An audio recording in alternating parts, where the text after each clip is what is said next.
தேங்காய் வந்து முக்கண்ணி. ஒரு தேங்காய் ஒரு மனிதனை படி கொடுக்குற மாதிரி, ஒரு நமக்கு வர்ற பிரச்சனைகளை படி கொடுக்குற மாதிரி.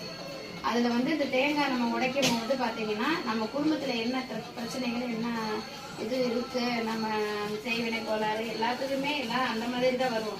மற்ற கோயிலாம் போனோமா சாமி போனோமா, இதுல வந்து இப்போ வந்து பார்க்கும்போது கெட்ட சக்திகள் இருக்கு, நம்ம வீட்டுல கெட்டது இருக்கு அப்படின்றத இதை பார்க்கறது. இங்க வர்றது அருள் வாக்குங்கிறது அதுதான்.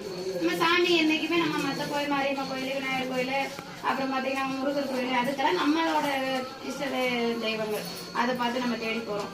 இங்க வந்து பாத்தீங்கன்னா நம்ம வச்சிருக்க சமயபுரத்தமா கருப்பு சாமி, சங்கி கருப்பு, வராபுரி கருப்பு தான் வச்சிருக்கோம். மெயின் வந்து கொண்டாட்டமா. இந்த ஊர் நம்ம திருப்பூர் மாவட்டத்துக்கே பெரியவங்க அவங்க தான்.